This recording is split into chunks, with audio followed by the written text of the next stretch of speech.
It's that time of year, mock draft season, also known as go get your guy season if you follow the account. With the big day less than a week away, I figured it'd be a great time to take you guys through my thought process, my first and only first round NFL mock draft.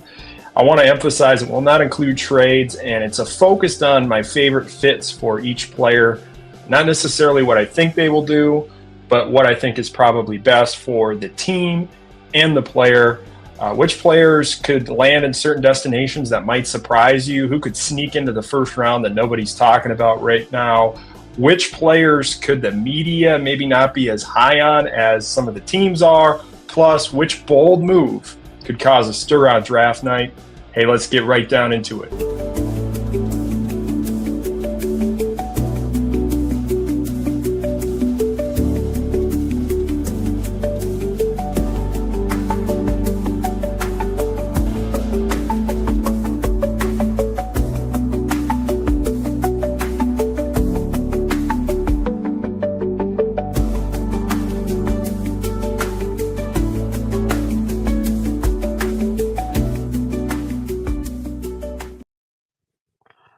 Tennessee Titans are on the clock. Easy one right here. It's Cam Ward heading to Nashville.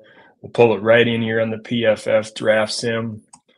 Cam Ward heading there makes a ton of sense for everyone involved. The home run pick. I think he's a QB that will really benefit from operating a structure at the next level. And what I mean by that is just a well-built, layered passing attack that's complemented by a diverse physical run game. When Ward's operating from the pocket, he's in rhythm, he's on platform, he can make all of the throws with precision. I think a lot of people understate this skill within his game, especially since he's such a dynamic play extender. That's the label that's constantly discussed in the media, but there are a lot more flashes of nuance in his game. The big thing I love about him is the way he can vary throw tempos based on the type of throw he needs to make. So if he has to drive that corner out from the opposite hash, he can do it. He'll rip it right into the window. If it's a crosser, he'll alter his arm angle while applying some touch and layer it in there. I love his seam throws. He has great feel for space and anticipates really well. Like you said, my big takeaway while studying him was just how good he is at varying throw tempos at all three levels of the field, which I think is really important when you're assessing quarterbacks that are translating up to the NFL. He also sees and feels throwing windows really well. So if a receiver's getting ready to break behind his zone dropper, he can lead the pass catcher right into the window. He throws a phenomenal deep ball and is sound off play action as well. That play extension ability, sometimes I wish he'd not look for the second play as much, but I think a well-structured system, a sound run game where he's got some stability around him, that's going to help him in a big way. And the ability to extend plays is such a big weapon. He can slip away, run in both directions, make a guy miss and uncork a dime on the run. There's some moments where I wish he'd get a better platform underneath him, especially when he's on the run or changing locations in the pocket. But when you look at just pocket presence over the course of time from Washington State to Miami, I see a lot of growth in that area if you watch the games in order. And I'm excited to see what he can do with Callahan. I think getting a well-structured, diverse run game around him, capitalizing upon his play action traits, how well he can sell that play action. You look at last year's accuracy off play action, 83.3% off play action, which was the 10th best adjusted completion percentage according to PFF last year. So now Tennessee just needs to get him some wideouts, and that should be a top priority from them. Maybe they try to get back into the back half of the first round with some real estate to get some wide receivers. That should be the top priority for Tennessee, but they lock in their future franchise quarterback now. It's all about supporting him schematically with the coaching side of it and then getting him some much-needed weapons as they usher in a new era. Next pick, no-brainer, another one. I think the first two picks are slam dunks with Travis Hunter heading to the Cleveland Browns. You just look at Travis Hunter's film, you fire it up, and it's special. It's the complete package. It's totally different. His movements on film are on another level, like truly special when you fire up the film and just watch him intently and look at what he's being asked to do on each play, how he sets up routes as a receiver, what he can do driving on the ball from zone techniques and erase space so fast. What I love about him is just how he can erase angles and make it look effortless. He's playing at a different speed level. I think you'll see Cleveland use him as a wide receiver, but he could get some defensive snaps from time to time. The special element of his game is how he can accelerate in and out of break points with explosion and not cycle down. I think you see a lot of receivers that hit break points, they got to cycle down a little bit. That allows you, the defensive back to erase space. But his ability to accelerate without slowing down is just incredible while he's changing direction and setting up routes. He's also so good at plucking the ball in the run while keeping his feet on the ground. You see a lot of wideouts that want to leap over the middle, try to make an unnecessary dive or, leap up in the air to try to catch the ball. He's able to keep his feet on the ground, pluck the ball, and keep moving over the middle of the field, and then it's just yards after the catch ability after that. On the defensive side, you see the burst at cornerback. He's in a zone technique. He can erase space by driving on a football with insane closing speed. I know Andrew Berry was talking yesterday, comparing him to Shohei Ohtani, just the unicorn type of skill set. We haven't seen anything like this in recent memory coming into the draft. So how does Cleveland feature him? What does it look like? Is it some, snaps on defense, getting dashed in? I would say he's a primary wide receiver. That's where he's the most special, but I'm sure they're going to try to find ways to get him on the field in creative ways. Now, the next pick, New York Giants, I think that's one where we've heard a lot about quarterbacks lately. A lot of mocks saying, they're getting ready to talk to some more quarterbacks. I think it's a bluff all the way. They're taking Abdul Carter here. I mean, you look at what Abdul Carter can do on the football field when he's out there. It's dynamic first step. It's versatility to be able to move him all over the front, mug him around, let him rush off the edge. He's playing off ball. He's coming down to the line of scrimmage this past season, and you saw him really unlock all of his full potential. You can mug him into gaps. You can stun him inside. You can just let him get upfield as a rusher. So you think about if you're the Giants right now, you have Brian Burns, you got Kayvon Thibodeau, you got Carter as a pass rusher in this trio, and then you have Dexter Lawrence inside.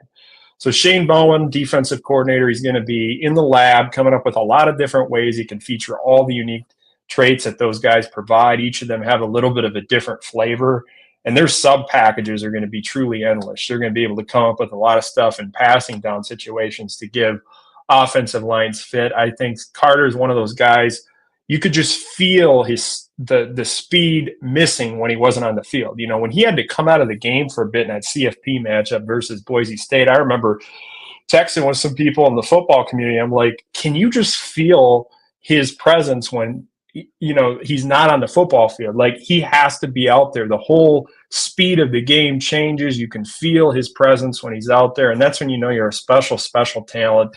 Is when you're not on the field, people feel it. And I think with another year of him working along the line of scrimmage, he'll be able to take a massive leap forward, and the Giants have to be excited about what they can do, creating a dynamic pass rush. We see how important that is affecting the quarterback in the NFL and being able to protect the quarterback. So if you can surplus pass rushers, it's a no-brainer for the Giants to pick the best player available at the time in Abdul Carter.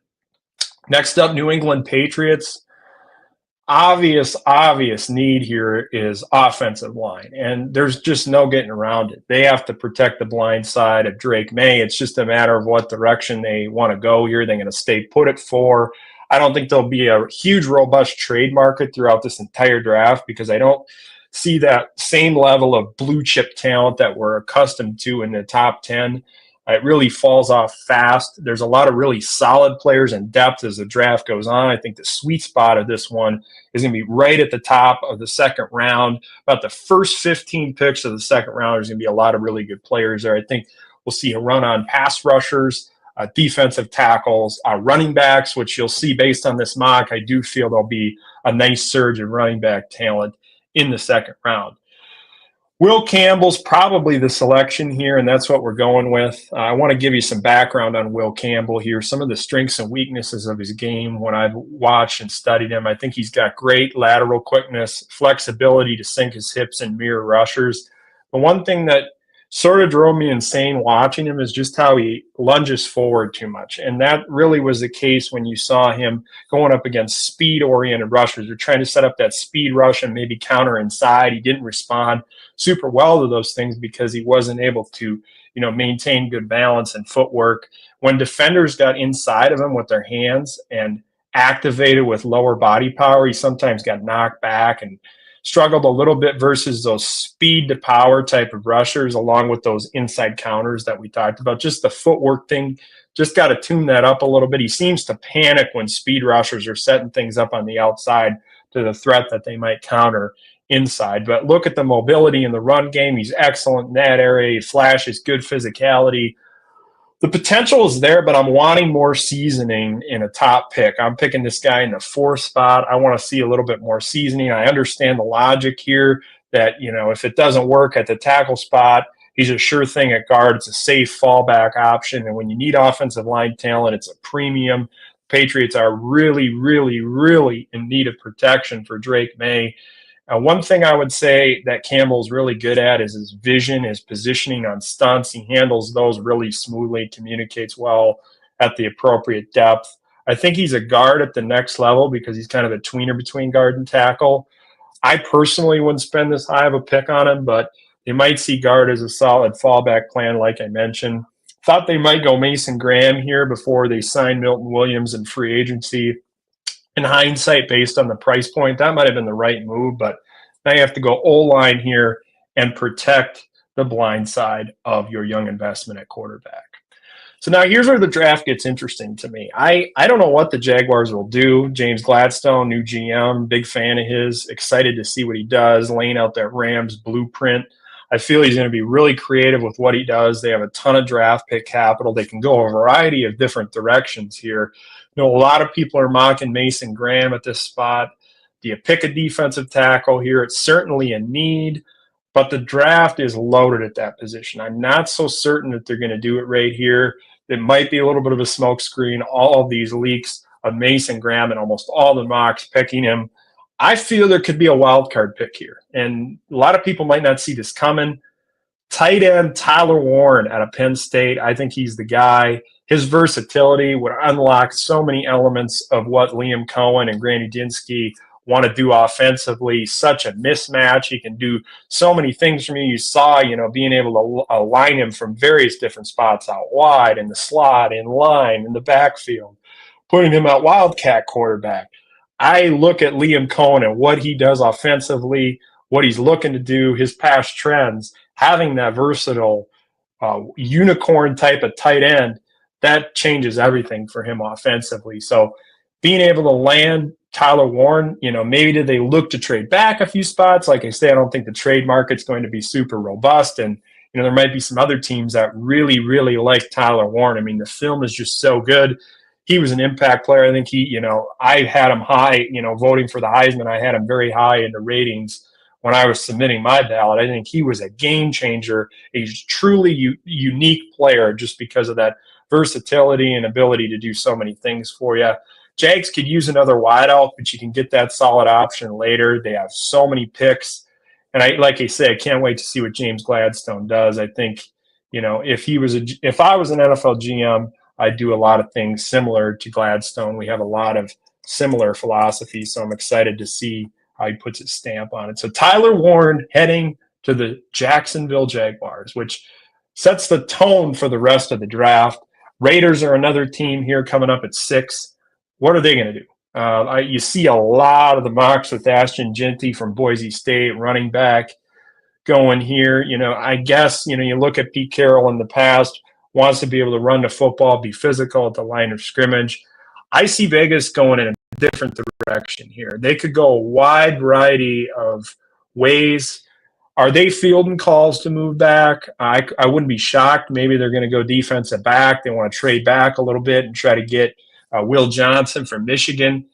The Jeanty pick, like I said, popular, but I'm not sure I see Spytech drafting a running back at 6, especially when the class is really, really deep. To me, it's secondary or O-line, top priorities here. And I'm going with Armand Membu out of Missouri. He shot up the draft boards in recent months as people saw him test. They started digging into his film deeper. I think this guy's really athletic. He's got a great first step and burst in the run game, really able to absorb rushers, has good mobility to reach defenders while working off the zone scheme. I think there's some things he can do just like hand technique wise, being able to strike and activate with precision all the time. He's spotty in that area, but when all of the things are tight, you see it. You know, he's got great balance and pass protection. His mobility is a huge asset. You can pull him out in space. I think he's going to continue to get more physically developed. He hasn't played football all that long. I believe he didn't start playing football until 8th grade, so that clay is still moldable. Brennan Carroll, the offensive line coach, is going to have to coach him up, get the most out of him. I see, you know, the wrestling background that he had in high school. That definitely applies. I'll watch him get leverage on defenders. Las Vegas needs to build this thing up front, and that's how I see them doing it with the first selection of the Spytek Carroll era, taking Armand Membou, starting with offensive line play. You see that recipe for success with some of the top teams in the NFL. So we're going Armand Membou at 6. Let's lock it in. Now it's the New York Jets. I have the Jets going with Mason Graham here out of Michigan. And my logic for that is I love the idea of pairing him up with Quinnen Williams inside. And not only gives you some pass rushing prowess, but you look at Mason Graham, he's really good against the run. He's stout in that area. He's so disruptive. You think about how do you handle the protection schemes when you got two guys like Quinnen and Mason Graham inside. He's just such a special athlete for a player with his size profile. He's stout, agile, explosive. You can involve him in the stunt game. I love the idea of having him in the middle with Williams, and then you got Will McDonald, you got Jermaine Johnson coming back off the edge. Jets will add another edge rusher in the draft here later to improve their depth and rotational options there. I know everyone thinks it'll be offense here, but you have to go BPA. You've got to invest in the interior of the D-line. I think that's a formula for success and something that, you know, as Aaron Glenn starts to make his stamp on the New York Jets, he's going to begin by building inside in the interior of the defensive line to become disruptive there and pair him up with Quinnen Williams. Panthers. What are the Panthers going to do? You look at their team last year, they just desperately needed pass rush. If you watch Carolina in detail, you see they just weren't able to get after the passer consistently enough. I feel like Jalen Walker out of Georgia is just a perfect fit for them. When you look at Ejiro Evero's defensive scheme, he likes those versatile front seven chess pieces that he can move all over the place, create matchups for. You can play Walker off ball, on ball, mug him around.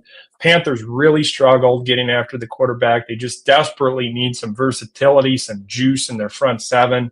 This is a guy that really needs to end up in the right system, and this is one that fits him well. He needs to be a downhill attacking type of rusher, which is where the scheme piece comes into play. He's not as much of that bendy pass rusher that's going to turn the corner and win in that capacity. You can drop him into space off simulated pressures and creepers as well because of his movement skills, and you can do a lot of different things with him because of his versatility. He's a guy you want to get ahead of steam rolling with, attack with some counter moves, and downhill burst is elite, and I think that's what really makes him special. He's a type of player where scheme fit is really important, so ending up in Carolina would be a great destination for him. So let's lock it in. We're going with Jalen Walker out of Georgia to the Panthers. Now, pick 9. We see a lot of buzz around the NFL right now with Shedeur Sanders after the news of Derek Carr being out for the season. I'm not buying the hype. I don't think they're going with Sanders at 9. I'd watch for them coming up later, trying to maybe get a Jalen Milroe or Tyler Shaw. We'll see if Milroe's available. I think he's a hot name right now in the NFL draft circles. Right now, Ted McMillan makes so much sense here. I saw a lot of people talking about this, but I think you look at just how productive he was last year, looking at the film, so good at dropping his hips, fluidly moving out of break points for a guy with a size profile. He's really springy, has great body control. He's a yak threat. I feel like having a bigger presence on the outside, someone who can win over the middle on those type of dig routes and those crossers, would allow them to be able to chess piece Chris Olave differently, move him around for access and matchups, and get him out of some of those perimeter situations that he's in a lot. And it would really help Kellen Moore unlock the full potential from a passing game standpoint. You can get a QB later. I would really like to see Milroe with Kellen Moore. I think a lot of the things that he was able to do with Jalen Hurts would apply very nicely to Jalen Milroe, someone that he could develop along. Maybe this is a surprise Michael Penix type of pick like last year on draft night. We'll see. but I do believe Ted McMillan out of Arizona makes a ton of sense here, allowing them to open up more options in the passing game. Chicago Bears. Ben Johnson era begins. Again, another team that could go a variety of different directions here. They got a lot more flexibility than most teams. They got 2 early second-round selections, so they're able to fill some needs and go BPA at the same time. I like what they did this offseason, solidifying the interior of the O-line, getting Joe Thuney, Jonah Jackson, signing Drew Dahlman, doing a lot of things via trade and free agency. They need to get a left tackle, but I could see them targeting a guy like Ariante Ursary out of Minnesota early in the second round. I could also see a pass rusher here, but I think they could look at that at the top half of the second round too. That's kind of the sweet spot for some of those second-tier rushers in this draft cycle. With that being said, I'm going with Ashton Jeanty out of Boise State here. And Ben Johnson, I think he really wants to build a physical, dynamic rushing attack. You look at Jeanty's ability to make the first man miss, running with great physicality, excellent vision. You put him in Johnson's rushing attack, the wide range of different conceptual wrinkles, and you watch him cook. And I think you look at what Jeanty can do as a receiver, the soft hands in that area, that opens up a lot of possibilities as well. You pair him up with DeAndre Swift, the retooled interior, and you have some nice pieces to build around as Johnson puts his stamp on the Bears system. Running the football will be a core element. You see it already, setting the table for the quarterback and Caleb Williams by getting really good interior O-line play. Now, can they get a running game to help him as well? Ashton Jeanty makes a lot of sense. Let's lock it in. San Francisco 49ers feels like pass rush here. I would say that they want to really put an emphasis on improving along the defensive line, becoming dynamic in the front seven like they were when they had a ton of success and getting deep into the playoffs. I'm going with the unconventional pick here in Derek Harmon out of Oregon, defensive tackle. Just makes a ton of sense to me. The Niners need to get back to having a dominant interior pass rush. And you fire up Harmon, and you can see he can do it all. He's so disruptive as a pass rusher, a really diverse mix of moves in the bag. He's the king of being able to win with speed or power, whatever you want. Lateral quickness is premier. He's good at holding up at the point of attack. He's one of my favorite players in this draft. I honestly think he's going to be someone that everybody's talking about when they reflect back on this draft cycle. Derek Harmon being one of those guys that can just come in right out of the draft and change the whole complexion of your defense. I feel general manager John Lynch is going to feel the same way. As the Niners retool their D-line, he's the perfect player to build around as a centerpiece. It's truly a match made in heaven. I'm going with Derek Harmon out of Oregon to the San Francisco 49ers. Now, the Dallas Cowboys, you could go a variety of different directions here. Wideout's obviously a huge need. You see that mocked a lot. Running back, everybody really thinks that those are two positions that Dallas might spend a high pick on. But with DeMarcus Lawrence gone, I think the Cowboys need to get another pass rusher to complement Micah Parsons. And Mike Green here out of Marshall's just too enticing to pass up. A twitchy pass rusher can be moved around because of his unique movement skills. But he's also got some sneaky power to him in the lower half. Everybody shows the clip of the spin move versus Ohio State. But he also has a lot of impressive clips where he's super physical in the run game. He's able to add some different counter moves, not just the speed component or the spin move that gets a lot of the pub. You look at the three-cone testing with 6.85 there. You look at Green, he's just slippery. That's what I wrote down while watching him. It just makes it really hard for tackles to mirror him well. I know wide receivers is a popular pick here, but I think they can address that later. You can never have enough pass rush, and with Micah Parsons not locked up long-term, I think having some insurance here wouldn't hurt. And if you keep those two together as a dynamic duo, it could be a really, really good thing for Dallas as a pass rush unit, being able to become very dynamic and explosive and multiple with what they do defensively. So we're going to lock it in with Mike Green out of Marshall to the Dallas Cowboys. Okay, is everybody ready here? We're going to shake things up here. We're going to deliver a major surprise. Jalen Milroe to the Miami Dolphins. And I guess this one would probably shock some people. I don't know if I've witnessed anybody doing this yet. It caused a little stir on draft night. Might be that big surprise. Nobody saw the Falcons picking Michael Penix last year with Kirk Cousins there. This is a match made in heaven, again, from a schematic design standpoint. Mike McDaniel's run game mind being paired up with a guy that has the athleticism of Jalen Milroe. There's so many creative wrinkles that you can do, and then tie the play action game off of that. You look at how hard it is to defend offenses that have a mobile quarterback that can also throw the ball really well off of play action. People just look at the rushing ability, but there's a lot more to Milroe if you study him closer. There's some consistency things that he's got to get better at, but I thought he flashed field vision this year a little bit more, throwing receivers open. If you look, there's things where you're able to see him, move from one side of the field to the other and hit the correct option through the progression. He was showing much more consistency and improvement in the key areas that I'm looking for as the season went on. His accuracy was more erratic in the intermediate to quick game side of things, but I think he's really good at attacking downfield. And I see flashes that lead me to believe he can be a solid pro if he ends up in the right system. I just want to see him make some better decisions, improve his intermediate and short passing accuracy, and when he's holding the ball a little longer, make some better decisions. He has a tendency to kind of force the issue at times, which I think can be coached out of him.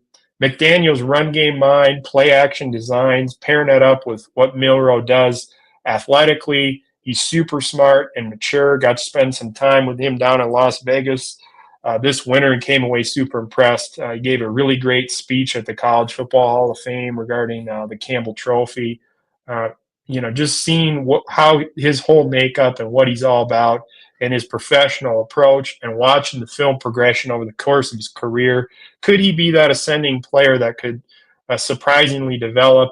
I think you look at Mike McDaniel, he can ease him along, and Tua could play for a year or two as Milroe develops, and then they could maybe even get some gadget plays in there to have both of them playing. And you need that insurance policy with Tua having so many hits and concussions. You just don't know what the future looks like. So that is my surprise pick of the first round that'll shake things up. Jalen Milroe to the Miami Dolphins.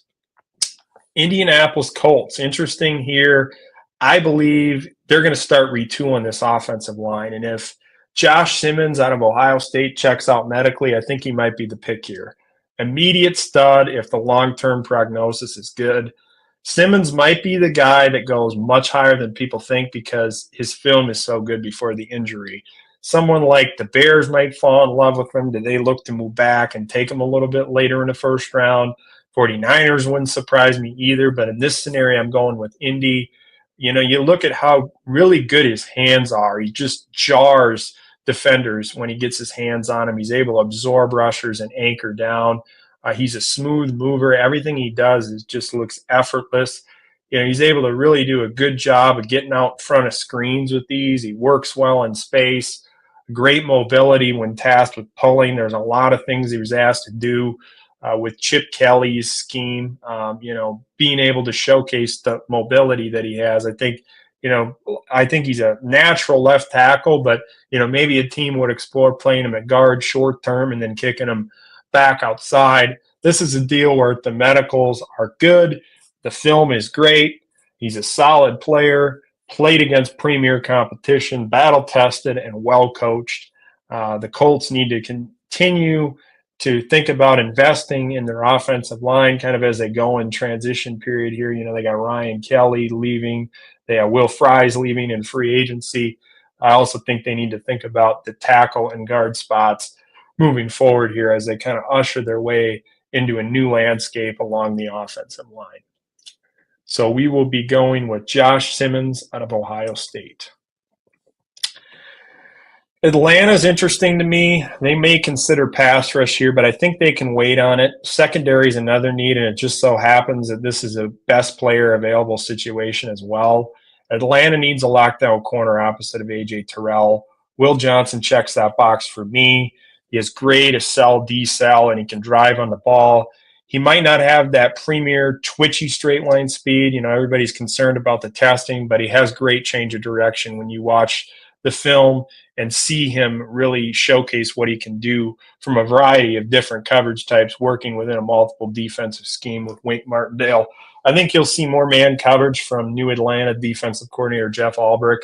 So picking up a solid corner makes a lot of sense here. I love his size, length, and how fluid he is as a mover. The testing, like I said, will be questioned, but watch the film, see how good this guy is when he's healthy. I'd love to see him with Ulbrich's scheme, and I think it would be a great match. I could see the Raiders really liking Johnson as well. Do they look to move back? It takes two to tango. I'm not sure that sixth spot will be as robust in terms of someone wanting to come up, but we will see. Right now, the way things shook out in this mock makes a lot of sense. Will Johnson heading to the Atlanta Falcons. Atlanta. What does Atlanta do? I'm taking an outside-the-box approach on this one as well. This is a player that I think is valued a lot higher among NFL talent evaluators than the media. It's Trey Amos out of Ole Miss. Now, this might be a little bit of a surprise in terms of draft position. You don't see probably a lot of people mocking him in the middle of the first round, but he operates so well in what the Cardinals want to do defensively. From zone techniques, he plays with great vision, sees the field well, gets to his drops, is smooth, it's got great feel and spatial awareness when you watch him within the zone coverages that he was playing at Ole Miss. He has the ability to come up and get after you, though, in the press alignment, too. He's very physical, but he's controlled. Everything he does is very smooth, and he just does a really good job of, playing within the system. And like I say, controlled is something that I wrote down while watching him. The Cardinals, they're going to blend between a lot of different coverage types, quarters, quarter, half, cover 2, cover 3 structures. These all suit Amos' strengths really, really well. He can click and close and drive on the ball and use his length to cause disruptions. This is a fit that's just excellent for Arizona defense. It's a case where you just go get your guys. You make it happen. It's a reasonable spot to pick him. When you watch the film, I think they're going to have him really graded quite high. They could go pass rush here, but I think they'll wait on that and solidify that later in the draft. So let's go with it. The first, maybe little bit of a surprise in terms of draft position, Trey Amos, Ole Miss, heading to the Arizona Cardinals. What is Cincinnati going to do? I'm watching Cincinnati closely leading into this draft. Trey Hendrickson, what's going to happen there? Are they able to reach some sort of an agreement, get a contract extension figured out, or is he someone that could be traded? If that's the case, then pass rush might become a major priority with this selection. What type of assets do they pick up in a potential Trey Hendrickson trade? I'm watching for that draft night. Now, as things stand here, I'm saying Trey Hendrickson does not get traded. This is the selection that they have. I feel they'll be investing in their defense heavily throughout the course of this draft. Many people will go with the edge here, but I think a versatile safety is something they really need. And Nick Amanwari from South Carolina is explosive. I mean, you fire it up, you can see him making so many plays from a variety of different spots in the defense. He can cover up the seam, but he can also work around the box, come up and just lay the lumber. He doesn't have extremely fluid movement or like loose hips. He can be a little laggy transition-wise, but he's the guy you want moving downhill. He's got elite burst when driving on the football and driving downhill to make plays around the box. You can rob him underneath and just let him make plays on the ball. Can be dropped into unconventional zone windows. He can even work around the line of scrimmage as a blitzer. I think he's the perfect fit for Al Golden's defense. You can feature Amanwari's versatility and his unique movement skills in so many creative ways. I'd love to see this happen. I think it's an excellent fit. Let's lock it in. Nick Amanwari to the Cincinnati Bengals. This is a spot where you see offensive line a lot. The Seattle Seahawks, looking to try to solidify the interiors. Gray Zabel, potentially a pick here. I could see it, but I also wouldn't be surprised if they look for a versatile defensive back. Looking at this draft class, Jahdae Barron from Texas is Mike McDonald coded. I mean, he is the type of player that McDonald's system maximizes. You can do everything with Barron. He can make plays against the run on a perimeter. He can blitz from the nickel. He can work on the outside. He has the versatility to play from both spots. He can roam around in zones. He can man up. He can align from various spots on the defense, outside, safety, nickel. You put some dime stuff in for him. I mean, Texas even had him mugged up in the A gap at one point watching film. I mean, this guy does it all. He just needs to end up in the right system, and I'm confident Seattle is the right one for him. This is another perfect match. Let's make it happen. Jahdae Barron to the Seattle Seahawks at 18. I'm a big fan of the Tampa Bay Bucks organization. Jason Licht, their GM, does an amazing job. Their scouting staff, I love how they draft every year. They get really good players with great production. They're good at finding guys that, maybe will ascend, are younger, and can take some time to develop up. They're a really good team at coaching fundamentals, and that pays off when you're drafting players that need some seasoning. And that's why I have them going with someone that, might surprise people a little bit here. Texas A&M edge rusher Nick Scorton is someone I'm willing to plant the flag for. And I'll explain why. I look at his path. This is a unique deal here where he's in the Big Ten at Purdue. He's a highly productive player there. He transfers to A&M. He gains weight. He's operating in a new scheme, and I just don't think that helped him. I thought that those couple of variables definitely caused him to not be as productive this year. But now he's down 28 pounds. He's 6'3", 257. He's looking totally different physically, right where you want him to be. He's an explosive rusher. He's got a nasty spin move that he sets up during games. You saw that a lot of Purdue, being a guy that covers the Big Ten on a daily basis. He has so much potential because of that lateral agility, the twitch that is available in his game. When he's at the right plane weight, and the technique is tight and consistent, I think this is a guy that could really break out. And the Bucks have the perfect scheme. They got a great coaching staff to unlock his potential. They need to get some pass rush in there. And I think, keep in mind, he's only 20. He's only 20 years old. He'll be 21 when the ball goes in the air this fall. I feel like the Bucks see the potential here, the projection, the productivity at Purdue, the fall off related to a couple of variables there. If he does well, when they're talking to him and they feel confident in all those areas and he checks the boxes, I think Nick Scorton would be a great fit for the Tampa Bay Buccaneers.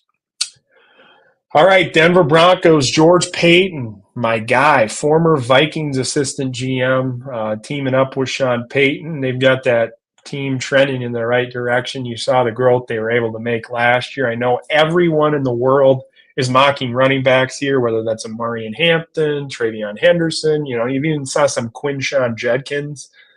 I'm going in a different direction here, and I have a little bit of logic behind it.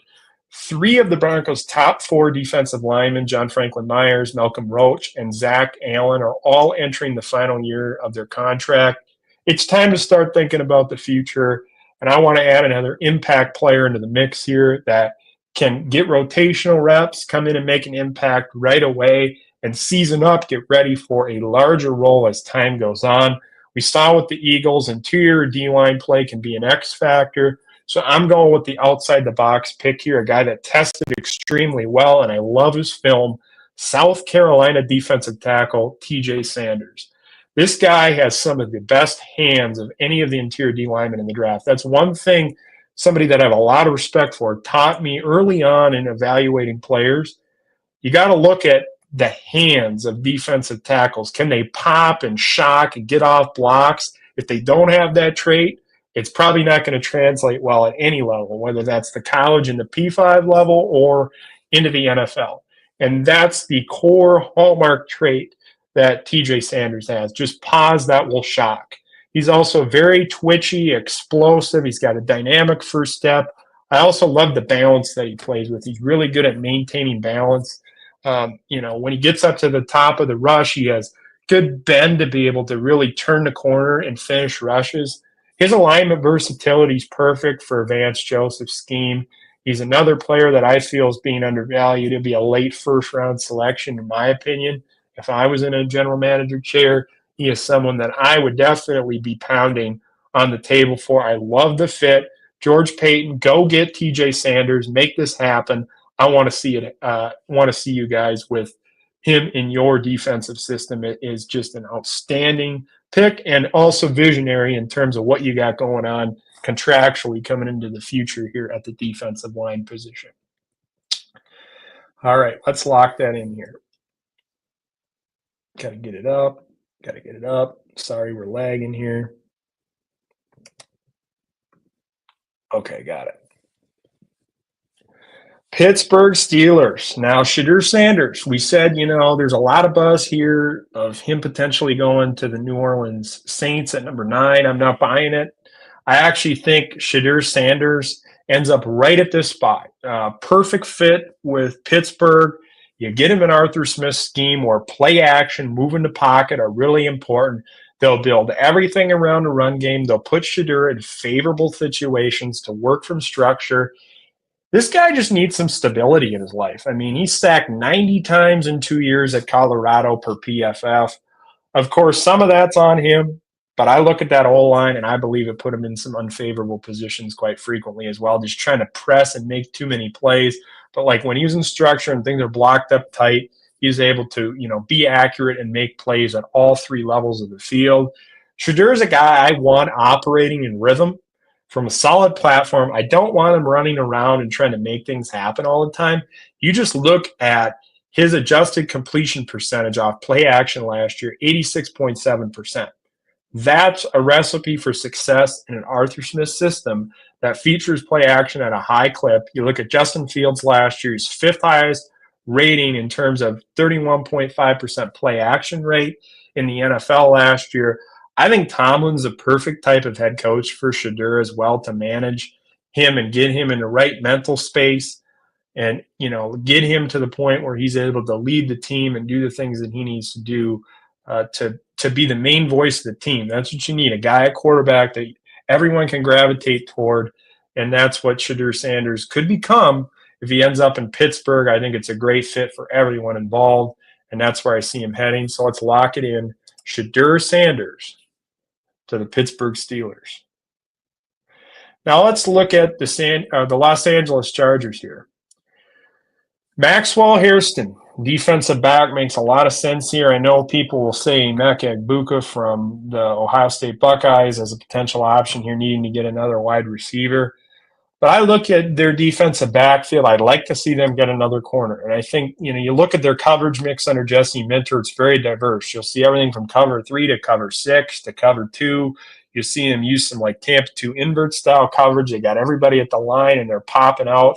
All those different things that they're just trying to run a trap coverage and get a DB in a window and bang, you're going to make a mistake.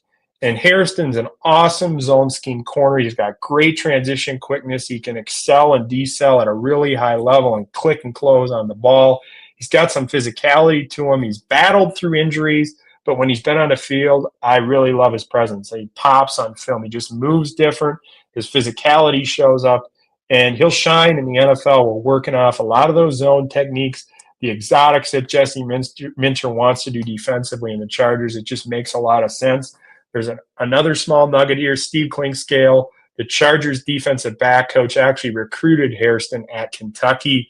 Los Angeles, they need a cornerback. Hairston's an awesome fit if the medicals and everything check out well.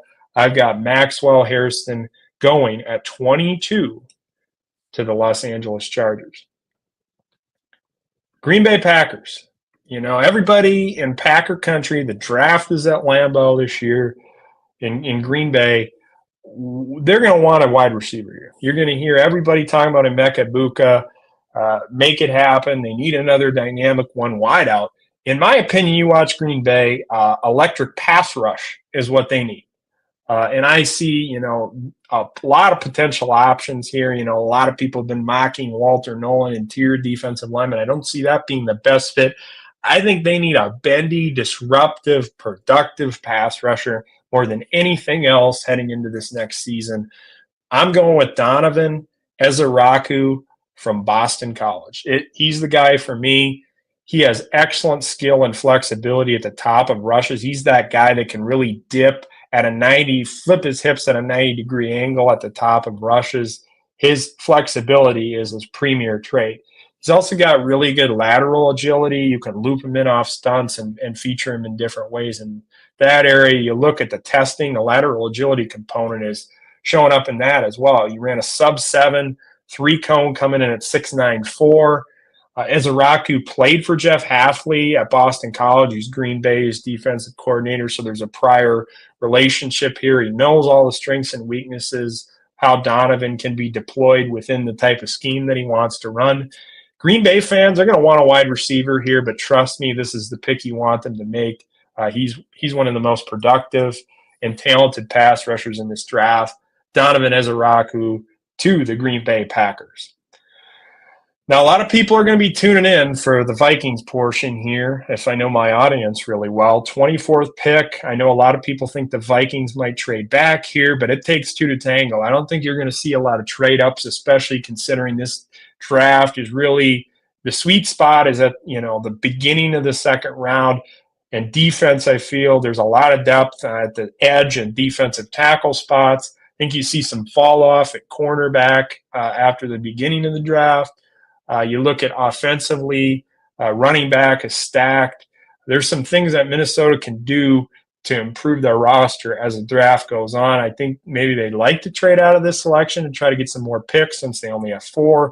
But again, it takes 2 to tango. I'm not so sure they're going to be able to find a really good partner. Maybe Tennessee's a team that contacts them wanting to come up and get a wide receiver here with Emeka Egbuka on the board. You might get a call. There's someone that desperately needs to get some wide receiver help. But the Vikings could go a few different directions here. I really like the fit of a guy like Emeka Egbuka as a chess piece in Kevin O'Connell's offense. He can be motioned all over. He's a crisp, detail route runner, a natural separator. He's also an elite run blocker, which is something I'd like to see the Vikings add. However, at the end of the day, I need some offensive line help here. And Egbuka's teammate, Donovan Jackson, has been my preferred fit for Minnesota at 24 for a long time. You look at him, well-built guard with a wide body type. He plays with really powerful hands. He strikes and he gets a lot of dent in you right away. Core strength to really anchor down versus rushers. He's good at identifying stunts and picking them up with really crisp precision. He held up in huge games, sliding out to tackle when Simmons went down. He's able to, play really, really well against high-profile competition in the CFP. He's got excellent mobility to work up into the second level, work out in space, executing gap schemes as a puller if you want to do that. Sometimes at tackle, I think he struggled a little bit more with the speed, getting off balance and getting out in front of himself. That's why I think he'll click really well at the next level inside. I just love his playing style, his aggressiveness. He's always looking for work. He's long. He's got a massive wingspan, got good movement skills and physicality to be a plug-and-play starting guard in the NFL. I put him at left guard. And then eventually, you might even look at it like he's able to play left tackle a little bit until Christian Darrisaw comes back. I know many people want a corner, a safety, a wideout, but give me the trench player here. You got to be able to run the football at the end of the year to win games and close them out. I felt like the Vikings weren't physically imposing enough at the line of scrimmage. They needed to get more dynamic in the running back room. They had a trade for Jordan Mason from San Francisco to pair up with Aaron Jones, and they'll probably draft another back. You added Ryan Kelly at center. You got Will Fries at right guard. You need to protect your new young quarterback, J.J. McCarthy. And making those moves in free agency and drafting a left guard, you're really setting the table to put J.J. McCarthy in a spot where they're able to run the ball. He feels protected. They can win off of play action and do the things that they want to do schematically. Minnesota could explore moving back, like I said, but I think Houston might have some interest in Jackson. So I would get it done here, selecting Donovan Jackson out of Ohio State to the Minnesota Vikings. Big question here is, what do the Texans do? Do they go offensive line? Do they go wide out? Emeka Egbuka is my favorite wide receiver in this draft. I talked a little bit about him in the last pick. I think he does everything really well. Great route runner, sudden, crisp in and out of break points, great after the catch, blocks his tail off, plays with great effort. You can move him around at every alignment in your wide out room. Texan system's a great fit for him. He'd get to reunite with C.J. Stroud. He's an awesome chess piece to complement Nico Collins and then Tank Dell when he comes back from injury. I know the Texans want to get offensive line help. I think they'll do that later in the draft. I'm also watching for defensive tackle, running back, and linebacker here as the draft goes on with Houston. I think this is a great pick. It's a best player available situation while filling a need. The floor for Emeka Egbuka is at 25, but I could see a few teams having some interest in him even earlier than that. In this case, we'll have him heading to the Houston Texans. Rams, always a fascinating team, how they handle their draft process. I love what they did last year, adding Braden Fisk and Jared Verse became very dynamic with the pass rush. And that's the investment they made, is knowing that the game is won by being able to generate matchups and win along the line of scrimmage, specifically with the pass rush. Now, I think they shift their priority over to the other side of the ball. Offensive lineman, offensive tackle, Josh Conerly Jr. out of Oregon. Feels like a home run pick. Let's lock it in right away. And I'll explain my reasoning for it. I think he will be one of the best players in this draft when the dust settles and we look back on this thing. Could he be the guy who goes far higher than people are anticipating? I think the answer is yes. So keep an eye on him during draft night. I just love the flashes that you see in his game. Being able to really handle speed rushes and wash guys out. He's flexible and quick. Got really light feet, another guy that's super mobile. He'll continue to get stronger, and in a run game, I think that's something that, you're going to see him really put a bunch of emphasis on. But he's really, really flexible. He's got great bend in the lower half, great games against top teams. He'll only continue to get better. I mean, I look at Conerly and Simmons. They're my two favorite tackles in this draft if Simmons is healthy. And I don't think it's close. I could see Conerly maybe, playing some guard, then going out to tackle. But, the natural best long-term projection for Conerly is at tackle. I think he'd be an awesome left tackle for the Rams with position flexibility depending on what combination McVay wants to go with right now. This is a slam dunk pick. You got to make it happen. An offensive lineman that can change everything for the Los Angeles Rams. What will the Baltimore Ravens do? I look at, pass defense. I think that's something you watch them play. You feel like they got to get better in the secondary. What type of pick would allow them to do that? I like Malachi Starks out of Georgia. Nice pairing alongside Kyle Hamilton in the back end of the Ravens defense, allowing them to do a lot more creative things with Hamilton. All the different dime packages you can put in that allow Starks and Hamilton to roam around and do different things is really enticing. You look at Starks, he's instinctive. He makes a lot of plays on the ball, driving down on it. Gives you another dimension. I think some of the things that plagued him a little bit is, getting sucked up, getting his eyes in the wrong spot, getting beat over the top. He's really an aggressive player, but I think if you can put him in a spot where schematically he's roaming around and able to make plays on the football and use some of the gifts that he has athletically and just his natural skill and knack for finding the football, I think he's a guy that's very scheme dependent. He's got to end up in the right spot. And this type of system working with the Ravens, I think, is one that suits his strengths really well. This is probably the floor for him in this draft. We'll see if another team really likes the versatility that he can provide. I know I had Jahdae Barron going to the Seahawks. I could see him being a type of player that fits in their defense as well. But I'm locking it in. Malachi Starks to the Baltimore Ravens. What are the Lions going to do here? They've got, a variety of different directions they could go, whether it's pass rush, whether it's offensive line, starting to think ahead for the future of what things could look like as they've got an older left tackle in Taylor Decker. I am thinking really outside the box here in Luther Burden, wide receiver out of Missouri. Let's get it locked in. Now, you look at Luther Burden, a lot of people would say, why would the Lions pick a wideout? I know, Matthew Golden's been shooting up mock drafts. I think that Luther Burden's tape's better. He's one of the most premier yak threats in this draft. He erases angles. He evades defenders. He has great field vision, good positioning and body control to catch all balls all over his frame. He can work in traffic, and he's a really good route runner. You can do so many different things with him, featuring his skill set schematically, motioning him around, moving his alignments. I think he'd give the Lions a dimension that they don't have right now in their wide receiver. More team speed. You pair him up with Jameson Williams and Amon-Ra St. Brown. It also gives you some flexibility if you don't give Jameson Williams an extension, which they might not. Just more speed, playmaking ability, a really, really good football player. Him and the Lions offense is a lot of fun. I think it's a great fit. I'd love to see it happen. Going with Luther Burden here to the Detroit Lions, maybe a little bit of a surprise pick. And then watch for them to potentially look for a left tackle, an offensive lineman of some kind in the second round of the draft. All right, you ready for another hot take draft pick? Here it is, Mason Taylor, tight end out of LSU. And I have some logic behind this. I feel like this is an outside-the-box pick. He's another prospect that could be viewed a little bit higher by NFL teams than he is with the media.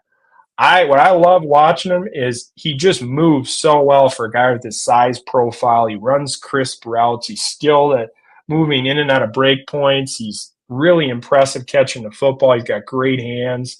He can circle back to the ball and find zone windows. He's just a first down magnet. You know, he can move the chains and he can work the middle of the field. You can flex him all over and create matchups for him. He's just a great fit for Cliff Kingsbury's offense and has so much untapped potential. He's only 20 years old. He can learn from Zach Ertz, a veteran, be on the field together with him within 12 personnel packages.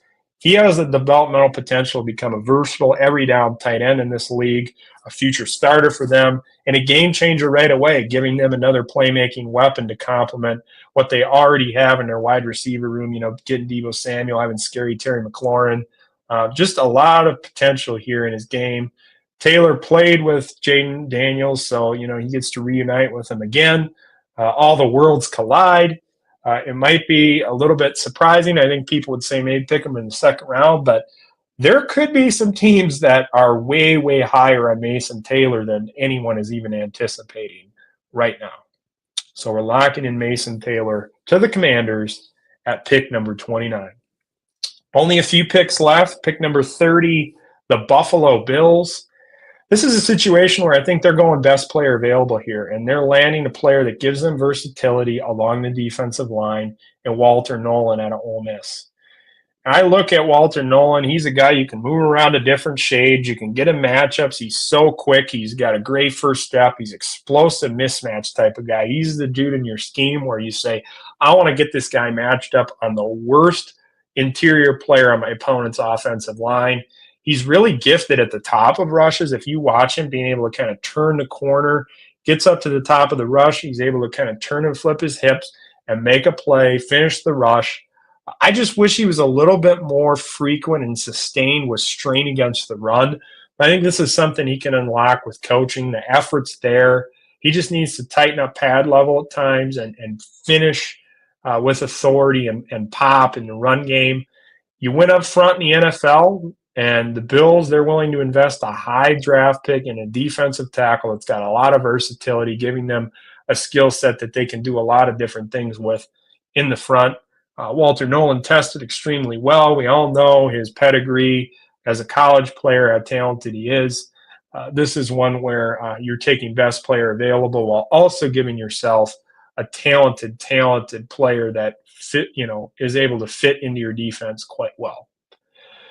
What are the Chiefs going to do? You know, the Chiefs, a lot of people would go offensive line here. I think that's something that they will do in the second round. I look at Booker out of Alabama as a guard. You got Calvin Banks still on the board. I think he might be the guy that slides down the draft a little bit more than people are anticipating, because I think Simmons and Connerly are a couple guys that teams are higher on than a guy like Calvin Banks. I'm going with defense here. I think the Chiefs, they need to add a little more interior firepower. You know, Mike Pennell's turning 34 in May. They need to start developing another force in the interior. So I'm going with Kenneth Grant as a centerpiece in the middle of the defense. I want you to just close your eyes and envision Kenneth Grant and Chris Jones together on the inside of that defense with Steve Spagnuolo calling the defense. You talk about the stress that could put on opposing offensive lines. if Kenneth Grant's available, this pick makes so much sense to me. Blend of size, power, quickness for a player with a size profile. I just think it'd be an incredible fit in what they do schematically. And I'd like that, like I said, the duo of Chris Jones and Kenneth Grant working alongside each other. You know, Mike Pennel being older makes sense. A transition time. You're also getting the best player available in terms of, you know, filling a need that you have as well, which is always a nice thing. I love the fit. I want to see it happen badly. Kenneth Grant out of Michigan to the Kansas City Chiefs. Now we're going to round out the draft with the Super Bowl champs. You know, Howie Roseman always doing things outside the box, thinking ahead, valuing the trenches. You saw it show up, being able to pass protect, run block, and also just totally control the line of scrimmage with the pass rush without even needing to blitz in the Super Bowl. You see Sweat going to the Cardinals. You got Brandon Graham hanging up the cleats. I feel like pass rush is what they're going to do here, but it might not be who you're anticipating here. This pick, there's always someone, you know, that slides into the first round that people aren't anticipating. You know, Ricky Pearsall was the guy last year that might get that label. I'm going with Braden Swinson, pass rusher out of LSU. And I got a little reasoning behind it. I mean, I like coming out of left field on this pick because I know Howie Roseman is going to be thinking about this in a very creative way. I watched the film, and Swinson pops. I mean, this guy's just a ball player. He's really explosive. He's disruptive. He can win with speed. He can win with power. He can bend the edge. He's just got great hands and pop, like you say, really shocks blockers with precision. He can play with solid leverage in the run game as well. Every game you study, he pops. I mean, he plays so hard every single snap. I was writing him down a lot while watching LSU. I'm making the statement right now, he will be one of the best edge rushers in this draft class when the dust settles. We'll save this video. We'll come back and evaluate it later. But I think he's an amazing, amazing fit for the Fangio defense. You sit down and look at, you know, best pass rushers for what they're trying to do schematically. You watch film. This is a guy that I think teams, once again, will be a lot higher on than the media is right now. They're trying to bolster that pass rush with some losses that they have, and Swinson definitely allows them to do that. So keep an eye on him during draft night. Is he somebody that emerges as a potential surprise first-round selection? So here we go. This gives you a little bit perspective on the full mock draft that we just went through. I'll post a copy of it on social media so you can get a feel for, you know, the whole flow of the draft and what you're able to accomplish. Some big picture themes here. You know, I felt like the running back position, we see a lot of it, you know, Omarion Hampton, Quinshon Judkins, Travion Henderson trying to, you know, potentially be players that climb up into the first round. I'm not feeling that running back run. You know, this draft is deep with running backs. There's a lot of guys that I really like. You know, I sit down and think about later round guys that I love. Ja'Cory Krosky-Merritt from Arizona, Trey Stewart out of Jacksonville State, Corey Kiner out of Cincinnati, Lan Larson, UC Davis, sleeper. Go watch him. He's really good. Kayron Lynch-Adams out of Michigan State. I said it for a while. He's got this mad toddler type of running style. He just breaks tackles. He's so shifty, small, and tough to tackle. Kayron Lynch-Adams is a name to watch. But with that being said, I mean, a running back is something that you can add as the draft goes on. And I think you'll see a surge of it in the second round, like I say, with Henderson, Hampton, Judkins, all going very quickly. Some other guys that didn't get drafted, Jihad Campbell. I think he's kind of a guy where, you know, he's very specific in terms of how he can be used schematically. Our team's going to pick him in the first round with the idea that there's some other premier spots that they need to capitalize upon. I think cornerback, you're going to see a nice run on those guys in the middle of the draft because I think there seems to be a little bit of a drop-off. I think the cornerback class has some, you know, premier guys at the top, and then it falls off a little bit. So that's what I'm expecting, a little bit of a run on corners in the middle of the draft. We saw that here in this one with Will Johnson, Trey Amos, Nick Amon-Wari, the safety, and then Jahdae Barron going between picks 15 and 18. So watch for that. There's going to be some flow here that really probably ends up changing the draft with teams prioritizing the corners and the versatile defensive backs. I know Grace Abel didn't go in the first round. I think he's a high second round guy. I just think film wise, the NFL teams are going to look at some of these other guys and feel like they're positioned better to be first round selections. They're more polished. Gray is a guy that can play all the positions along the offensive line, but he's someone that I think needs a little bit more seasoning than people are really anticipating right now. Calvin Banks is another guy. I think he's probably best suited as a guard that ends up eventually playing tackle. Maybe he falls out of the first round just because other people view Donovan Jackson and Josh Connerly and Simmons, all those guys, very high, and there's other positions that need to be capitalized upon. Tyler Booker's another guy out of Alabama that I think will be going off the board really fast, the top half of the second round. I know the last guy I want to touch on is Matthew Golden out of Texas. The productivity, wasn't there. He's got a lot of ability, just in terms of taking the top off the defense, but I think there's some raw elements in his game. A guy like Luther Burden, to me, is far more polished. The tape is better. I'm not sold on the hype that Matthew Golden is going to go in the first round. I wouldn't be surprised if he did, but I also wouldn't be surprised if he, slid out based on some of the strengths and weaknesses of the draft. And I mean, big picture wise, this is going to be an interesting first round. This is when you want to tune in if you're a big football fan. It's not going to be glitzy in terms of the top end premier blue chip talent like we're accustomed to.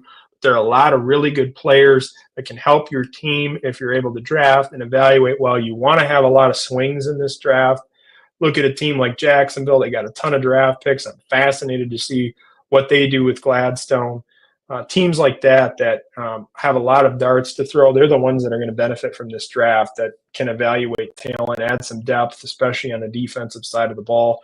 But I don't think you'll see a lot of trading in terms of picks to go get players, because I think this draft, like I say, is not as blue chip heavy as some of the other ones before. There could be some more established players potentially being traded currently on rosters in exchange for some picks or different things like that. So keep an eye on, a day or two before the draft, and even on draft day, what happens with some established players. I'm thinking about Trey Hendrickson, for example. Is he someone that the Bengals look to deal, and that could shake up some things in terms of draft position for some teams? But this is the final mock draft.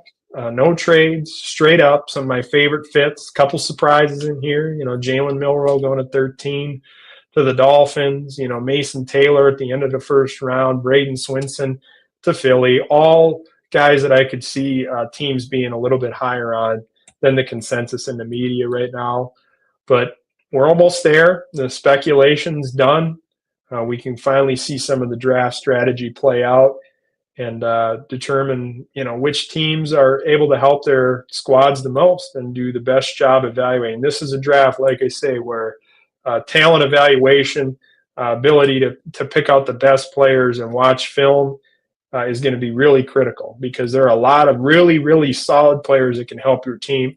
You just got to find them and pick the right guys, because I like a lot of and specifically the defensive side, the edge, the DT, some of these late round hybrid safety types. There's some good players at the safety nickel type of spot. I think, late round wide receiver, tight end later as the draft goes on. Those are just some strengths and weaknesses of the draft that I see big picture wise right now.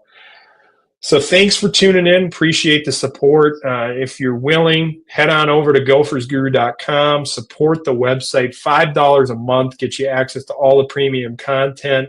Gopher sports related, Big Ten articles dashed in occasionally. Thinking about doing a little bit more in the draft space as part of the subscription as well. So if you're willing, please support independent content creation and streams like this by subscribing. Thanks for being here. We appreciate it. See you later.